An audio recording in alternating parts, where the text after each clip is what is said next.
How does Justin Blackman rank just as far as just the consistency level? Because it seems like every time I look up at halftime, he has 100 yards already.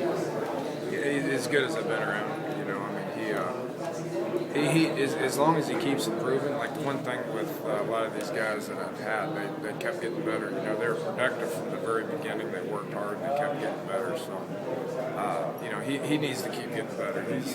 He's not a finished product, although the production is incredible. He's not a finished product.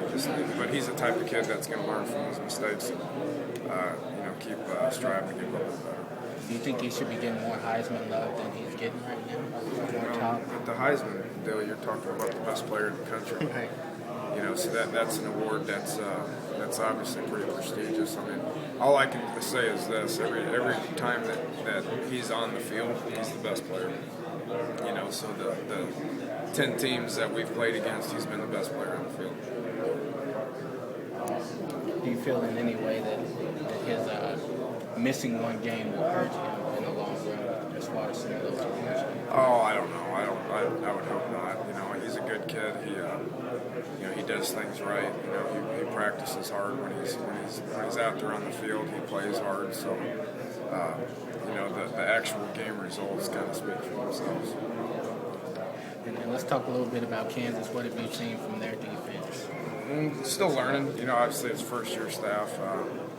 You know, you get a bunch of kids that play hard that are used to winning. You know, so you know they you know they're well coached. You know, they play hard and they try hard. You know, they gave Nebraska all they wanted last week. Overall, how did you feel about Brandon's play against Texas, especially the operating offense? Good. All but 2 plays. Good, all but 2 plays. The interception and the sack were bad. You know, it's 2 that you can't do. You know, if he does that often, then we get beat. If he does it more than twice, we probably get beat. So, you know, he's got to get rid of those 2 glaring mistakes. But the other 73 snaps I thought were extremely productive. Hey, Dan, this happens every year. Whenever a team is having so much success, the assistant's name keeps getting brought up. I mean, have you ever sat down and looked and kind of laughed at all of your name being linked? This guy's going to be linked to this head coaching job and whatnot, all the notoriety you get for winning? I don't read the paper. I watch news or read the paper, so I don't know what's being said out there. You know, in the season, I'm a big routine guy. I like to do the same thing every week.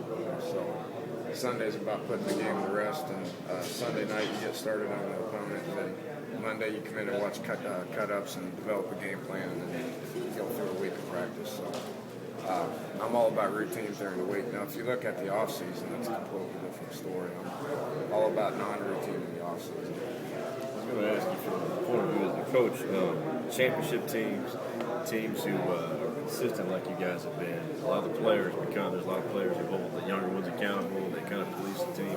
What have you noticed? A lot of the upperclassmen kind of running this team, so to speak, as far as holding each other accountable. You know, not really. It's been a group effort.